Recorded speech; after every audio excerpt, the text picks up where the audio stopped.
Hi, everyone. Welcome to our weekly Roofless in Colloquium. We're excited to present a new demonstration um, about color mixing, discovering new colors. Every week we try to introduce something new. There's always something to learn. There's always something to practice. There's always something that we don't have the opportunity to describe or talk about or reflect or expand when we paint during our painting webinars. So that's why our Roofless in Colloquium sessions have become that space where we introduce new elements and we talk about color mixing and we do a demonstration. So I'm gonna dive in uh, right ahead and explain that today we're gonna practice a monochromatic palette again using a new color, brown pink. In the email that I sent, I said pink brown, but it's brown pink. I'm gonna switch to the palette and let me see if I can just move this a little bit. Okay, hi Jen, how are you? Hi, I'm great. I'm eating. Okay, good. All right, so this will be a monochromatic palette. The most important color that we're gonna talk about, it's gonna be this one. It's the brown pink. And a monochromatic palette is a limited palette, but it doesn't mean like we can use limited colors. So we introduced a few other colors in order to complement this one. And then we brought an opposite color. Before I start mixing and creating tints and variations of the brown pink, I just wanted to share um, the image of the tube and also the image that Jen uploaded this past webinar. I think it's important just because I want to mention the history of pink a little bit. I didn't know these things, but the links are on the folder. So if you have access to the folder, you'll be able to click and read what I'm just gonna say right now. But this is the brown pink, and it's a very rich, dark, warm color. It's not the pink that we associate with, and there's a reason for it. So on the middle of the section, that's the way Gamblin presents their colors. This is the actual color outside of the tube, and you can see how dark it is. This is the more solid color. This is a little bit transparent. On the left, they put a glaze, which means that it's exactly the same color, but with a liquid, either a medium or a solvent. And on the right, we have like 3 shades of the color. The tint on top, which is the color mixed with white, the tone in the middle, which is the color mixed with gray, and the shade, which is the color mixed with black. I think they use Mars black for that. So this is how they present the color on the website, and it's a good way to do so because only when you get the tint, the shade, and the tone, you realize what kind of color, temperature, and quality the color has. I also want to mention in that sense, this is the website, and this is an example of usage of um, brown pink in a painting, and it's a very earthy color. But if you go the very beginning, there's a little bit of an introduction, and this was very interesting because it describes that this was a very popular color in ancient or old palettes, and that the term that we use today, pink, we associated with a different kind. But what it goes on to say is that the pink color in the paints before was a pink was created by the process of mixing an organic dye with a white powder. So the organic dye came from berries and later from bark. So the reason why the pink before doesn't look like the pink that we're used to now, it's because the organic material had a reddish tone. So at the time, that pink included terms or included shades like yellow pink, brown pink, and rose pink. And the rose pink over time became the color that we associate with pink. But that doesn't mean that that's the only pink that existed. So I really like that brief pigment history because the brown pink, as it says here, remained on artist palettes as a valuable glazing color until the 19th century. So that pink color became obsolete, and then because of new technology and new pigments, there was pink color that became more rose-like and more permanent. So this color goes on. It says that this color was developed because there's this painter, Nathan Oliveira, who wanted to use this old school color, and then he requested Gamblin to create this color for him, and they did. And they found that it was so beautiful that they added it to their line. So the color that they created, or the formula, has two pigments in it: the transparent earth red and perylene red. So it's an organic color and a chemical color, and the mixture creates this beautiful tone. So on the after this sample of colors, I did something that looks very weird. So in order to make a monochromatic palette, as we studied before, we not only need analogous colors and black and white, but we also need the opposite color in order to pull the color, to pull it down or to desaturate it. So because I wasn't sure what kind of opposite the brown pink had, what I did was I just took this sample, this image, and then I used an app to create the inverted color. So these colors are the opposite of the brown pink. And going back to my palette, what I did was to right here to bring a color that I had in my toolbox, made my paint box, that it's similar to the actual opposite. So this is radiant turquoise. This color right here is radiant turquoise, and it's the color in the Gamblin line that I found to be the most opposite to the brown pink. So you're gonna see what kind of colors we can create with those two, but this is what's gonna take to create a really rich monochromatic palette. So I'm gonna dive right in now after this presentation. And the first thing that I'm gonna do is, with a little bit of turpentine, the mineral spirits, I'm gonna get a pinch of the brown pink, and I'm gonna spread it to create sort of like a glaze. And you can see here, if we make it transparent, how much oxide,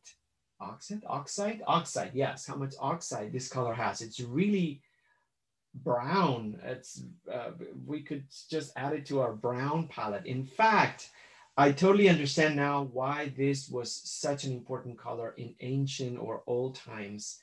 And I shouldn't say ancient, but old times, because this is a color that's much richer than burnt sienna. It's very similar to burnt sienna, but it's much, much richer. So the first thing that I'm going to do is to do a tint. So I'm going to mix a little bit of the titanium white to give you an idea of what kind of tint we can create with white and the brown pink. And I also understand now, after doing this, how or why it was so important. It's very easy to create a base flesh tone using the brown pink and the titanium white. It's super easy to get like a simple, very saturated, but a simple base. So again, for skin tones, I see how this was a really popular color. In fact, I was researching and finding out names and terminology, and this color right here, it's more like carnation color, and carnation was a color that was used in family. What's the term? heraldics. Is it heraldics? um, Carnation was a color that defined noble houses or a family lineage in France mostly. Yes, thanks, Claire. Heraldry, heraldry. Yes. So it's a very old color, and we don't talk about this color today, but carnation had a different connotation and had a different importance at the time. What I found out is that carnation was used because of its similarity with flesh tone. So there you go. You can make carnation, beautiful carnation color or carnation pink using brown pink. So at the very beginning, we thought that brown pink would be just a fancy color and something that we would keep in our color library just to have. But after using it and studying it and realizing the history of it, we understand how this was a staple in the color palettes of um, the Renaissance time, 19th century, 18th century, 17th century. So I don't know. We're not going to keep it in our palette, in our main palette, but it's just going to be present. What I'm going to do is I'm going to try to create a much lighter tint. I'm just going to go this way, much lighter tint. The lighter the tint, the more of a pale flesh tone we can create. Super easy, only two colors. And I'm gonna start creating a darker version, a shade. So to create a shade in a monochromatic palette, now we have two blacks, and we always have to study which kind of black we could incorporate. We have a cold black and we have a warm black. The cold black, it's Payne's gray. The warm black is Van Dyke brown. So this is Van Dyke brown. So I thought because of the warmth, it would be a better color to mix with the brown pink. So right now what I'm doing is just bringing a little bit of the brown pink with the Van Dyke brown. And again, it's a very strong, rich color. It's much richer than burnt sienna. My gosh, I just have to juggle all these labels and names. So forgive me for my pauses and interruptions and lapses. But yeah, much richer. And the reason I think possibly it's because there's a chemical dye in it. It's not all organic. There's an organic plus chemical pigment. So as we know by now, every chemical pigment has more potency in its pigmentation. Yes, Dina, that's a good subject to paint with this color. Something chocolatey. Yes. So so far we have just a tint, a lighter tint, and a shade. I haven't mixed any colors. I didn't bring any gray. But what I wanted to do before moving to opposite colors is to bring some analogous colors. Analogous colors are colors within the same family of the main color that could be incorporated to create a wider range in order to enrich the monochromatic palette. So again, monochromatic doesn't mean only one color and black and white. Technically, it means that, but there's no reason why we shouldn't bring other analogous colors to create variations. The key about creating variations with analogous colors to stick with a monochromatic palette is to just use minimal amounts. So I brought here, let me see if I can find out exactly the colors that I brought. Okay, yeah. So I brought burnt sienna. This is the staple reddish brown that we use, burnt sienna. And this is alizarin crimson, our star red. We've been infatuated by this new red that we incorporated in our palette, and we love it. So I brought two browns or brownish reds, burnt sienna right here, and alizarin crimson. Burnt sienna first, because I thought it would be interesting to find out what kind of difference we can get from the burnt sienna and the brown pink, and there's not much, there's not much difference, honestly. I thought it would be more muted, but maybe it's because I have some of the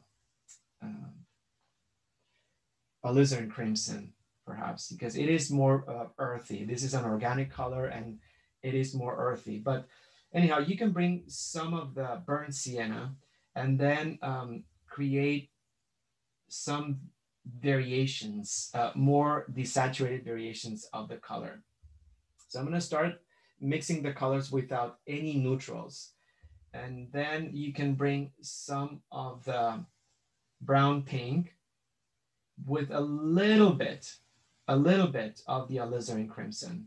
So this is brown pink with alizarin crimson. And let's make a tint and see how this has a slightly more of a pink undertone compared to just brown pink and white titanium. This could be a good variation of the color, adding a little bit, not too much, because this color takes over dramatically. And let's make a tint with, this is not going to follow any order. Let's make a tint with the mixture of brown pink and burnt sienna. Still, it's very similar. It's very similar to the color that we have right here, but perhaps a little bit more neutral. So I brought a new color that we haven't used in monochromatic palettes, but I think it's very important, and it's the ecru paint, titanium buff. And the reason is because since it's an off, I consider it an off-white, it could be an interesting color to add to any monochromatic palette. So brown pink and ecru creates a really interesting combination. It's a little bit more orange than the tint itself, naturally, because the ecru has more warmth than the titanium white. This is a gorgeous version of orange, if you ask me. So only with this color, these are a lot of colors, but with these colors, we can create such an amazing, wonderful, warm, rosy or pink-based range of colors. And we haven't even brought the turquoise, radiant turquoise yet. So another color that I thought it would be fun to incorporate with the brown pink would be the radiant red. Radiant red is a pastel red that Gamblin has. It's a color that we use a lot. And since it's so warm and it's more associated with pink, I thought it would be fun to bring the lighter version of this color. I mean, the lighter pink, and then a tad of the brown pink. That's possibly, yeah, that's not a bad color. It's really vibrant. It's very bright. And I find maybe in botanical elements, I would add this color, but this is a color that I find not very much present around us. So it would be for a very specific reason, maybe fabrics, maybe something graphic that we would want to do, but this is a very strong color. Naturally, the radiant pink from Gambling has a lot of pigmentation, and the brown pink has also a chemical color, so that's why this is a very strong pigmented pink. So now that we have like a range, I think what we can do is to start pulling these colors, pulling these colors down a little bit with our radiant turquoise. Radiant turquoise, it's from the range of radiant colors that Gamblin has. There are colors that are more high key, which means they're paler, but it's still very intense. And the reason, again, that I brought this color, it's because I inverted the brown pink, and it gave me this teal tone. And I want to just mention something about inversion. when we took pictures with old school cameras and film, if you ever observe the negative of the film, you would find out that the negative had the opposite colors as the subject photographed. So um, every time we would take pictures of skin, of portraits or faces, when we would flip on the negative, we would see a turquoisey tone. So the reason I say this is because when I flipped the color and I found out that the tones were very turquoisey, I learned more about the brown pink. I learned that this could be a great addition for flesh tones, for portraiture. By looking at the color itself, I wasn't even sure. I thought this was just a very decorative color. I didn't understand or I didn't know that this could potentially be a fantastic color for skin tones. Only when I flipped and inverted the colors, I realized, when I saw the turquoise, I realized that, wow, this is exactly what the negative films look like. The inversion of the color, flesh tones become turquoise. That's another reason I'm going to go on a tangent right here. That's a reason why turquoise colors sit so well on skin, turquoise jewelry, turquoise fabric, because it's the opposite of skin tone. So if you want to potentiate, enhance your skin tone, wearing something turquoise will make you look a little bit more healthy. Okay, that's a big tangent. But anyhow, turquoise colors, summertime turquoise, it makes you look more tan because you put like the opposite temperature against the skin tone. So naturally, all the reds and the warmth of your skin against the turquoise, they just come forward. So it's a great color to complement your skin. All right, enough of that. And then the first thing that I'm going to do is to bring some of the brown pink. And the idea with monochromatic palettes, I'm not going to do 50-50 because the idea is to just put enough of the opposite to pull the color down a little bit. So this is not going to be about making a perfect neutral. I want to bring a little bit of a color theory and find out if this makes gray, because when you bring two color opposites, supposedly the pigments combine to make gray. So we'll see if that happens. But I'll just use a little bit of the the turquoise. And what I'll do is, this is just with a little bit of turquoise mixed in. It still keeps that strong pigmentation, but it's a little bit less. So what I'll do actually is I'm gonna create another sample right here with a little bit more of the turquoise. And notice that what happens is that the opposite color pulls down, I would say rather pulls back the pigmentation. It's still within the range, but it's less pigmented. So the more turquoise we would put, the more pulling back of that pigmentation. And that's taking the monochromatic palette to the next level. Because when we think monochromatic, we usually stay within the white and the black, and we never think an opposite color, to bring an opposite color. When you bring the opposite color, you really start creating a beautiful, rich, white range of monochromatic values. I'm going to use a little bit more. I think I'm using too much. This is possibly pulling it. No, I could still use this. So the more of the opposite color, the more neutral it's going to become. And just for fun, let's just try to experiment and see if we can create some gray. Mixing, it's either gray or mud. I think it should be gray, but maybe it's just mud.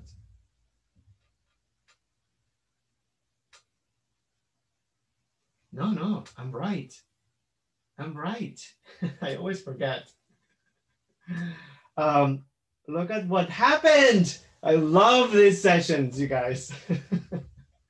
So the more opposite the color to the color that you're using, the closer you're gonna get to a pure gray. So not only you can create monochromatic palettes using the black and white, and naturally you can use black and white and create gray, but how amazing it is that you can turn one color into gray when you bring a little bit of the opposite color.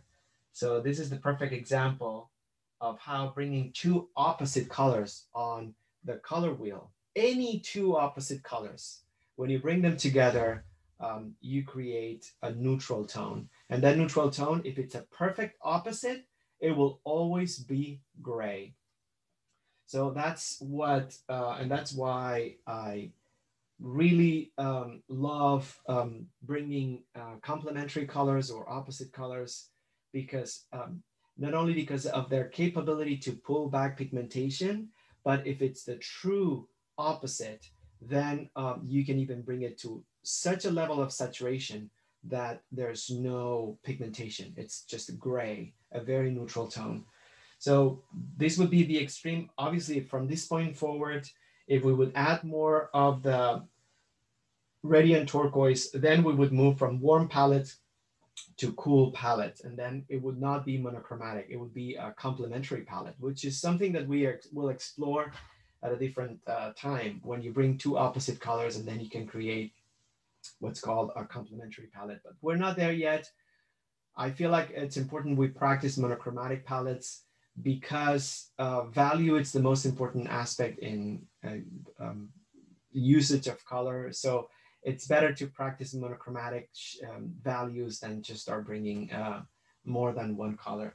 So what we could do, we could bring some of the lighter tone, some of the white, and we can see that when we bring some of the white to a color that already has a little bit of the turquoise, we're going to get much closer to a skin tone than just the high pigmentation right here. So if you want to create a very interesting pink flesh tone that has, or using the brown pink, you can, if you bring a cool tone to counterbalance it. So the more of that turquoise it has, the more of a more natural, light flesh tone, I should say, light flesh tone. You can always make it darker with the Van Dyke brown. But this right here on the third sample, this could be a color that could be really closer to what we would say a lighter version of a skin tone. You can make it darker, adding a little bit of the Van Dyke brown, perhaps. Let's just give it a try to do a shade.